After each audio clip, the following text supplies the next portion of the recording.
Hello everybody, again with TheBallBlog.com. So in this matchup, we will be breaking down the second-seeded Spurs and the seventh-seeded Grizzlies. So the Grizzlies have been absolutely decimated by injuries, especially down the stretch of the regular season. Mike Conley out for the year. Huge blow to them, their star point guard. Brandon Wright injured. Marc Gasol, their best player, superstar center, All-NBA first team injured. Jeff Green traded. Courtney Lee traded, mostly because the Grizzlies front office, after all these injuries, realized that they wouldn't be going very far. They got Lance Stevenson and some future assets in return, but definitely blows to their roster here. So their starting lineup here is literally Jordan Farmar, Lance Stevenson, yes, that Lance Stevenson, Matt Barnes.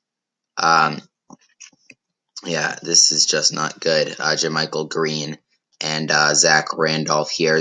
Zebo or Randolph is pretty much the only member from their starting five, and he's been old and not really his true self down the stretch. So Grizzlies are probably the worst playoff team, if only because of these crippling injuries, particularly Conley and Gasol, and they're playing arguably the best playoff team in the Spurs. Tony Parker, Kawhi Leonard, Danny Green, LaMarcus Aldridge, Tim Duncan is a very threatening starting five. Of course, Aldridge was added this offseason, and the Spurs have kept virtually every player on their roster since their title team in 2014, and added Aldridge and some deeper bench players. They've only lost Marco Bellinelli, which they've more than made up for.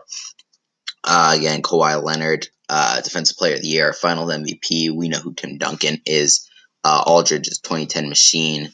Danny Green, great three-point shooter. Parker's been having a down year, but he can still run the offense for the Spurs. So, of course, looking to make a title run here. And then just look at this minutes distribution here.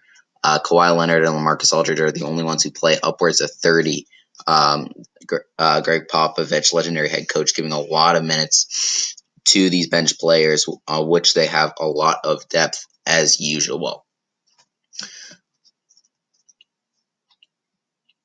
So, basically based off of that, I think that's enough said. There's not really much more analysis to do on that. The Spurs are a title threat, and the Grizzlies absolutely decimated by injuries. They've slipped from a strong fifth in the standings, bordering on the 4 seed with the Clippers, all the way down to seventh very quickly after these injuries. And I think a 4-0 sweep is in store for the Spurs in round one, and they've already won the first two. So Spurs in 4. That's my pick. Comment. Tell me what you guys think. TheBallBlog.com.